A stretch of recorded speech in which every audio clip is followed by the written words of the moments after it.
અને પહેલા તો સંતો આવે ને 4-4 મહિના રહે. આપણે પણ નાના હતા ને મામાને ત્યાં મહિનો રહીએ, 2-2 મહિના રહીએ. હવે તો આપણું જીવન જ જેવું થયું, જતા પહેલા જ પૂછે કેટલું રોકાશો.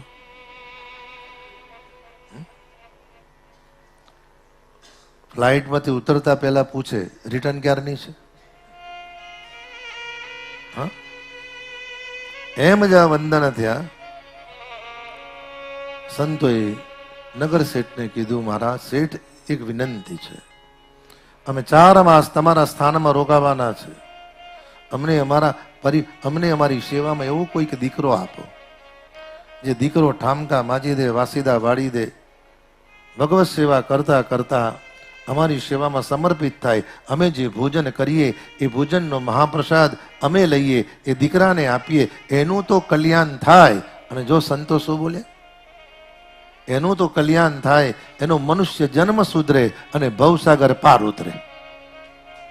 સાહેબ કહ્યું છે, કોઈક વાર માના બોલેલા શબ્દ પણ સાચા પડે છે, કોઈક વાર સંતના બોલેલા શબ્દ પણ સાચા પડે છે, કોઈક વાર ક્રોધથી આપેલો શ્રાપ પણ સાચો પડે છે, અને કોઈક વાર પ્રેમથી આપેલી ગાળ પણ કલ્યાણ કરે છે.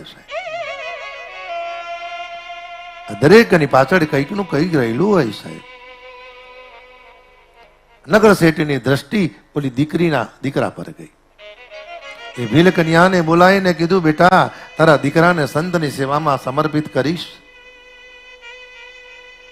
દીકરીએ વિચાર કર્યો, ભગવાન આમે મારું કોઈ નથી, અને કદાચ સંતની સેવામાં સમર્પિત થશે, મારો મનુષ્ય જન્મ તો સફળ થશે.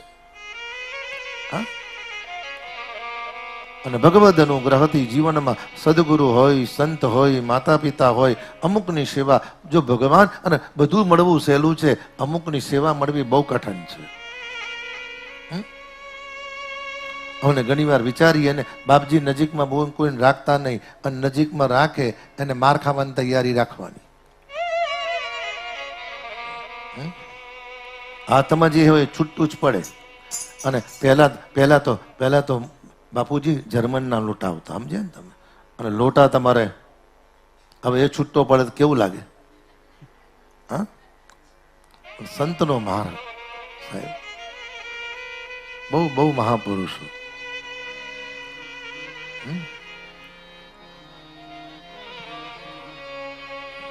ભાઈ કલ્યાણ થઈ, દીકરાને બોલાયો, સંતની સેવામાં સમર્પિત કર્યો છે.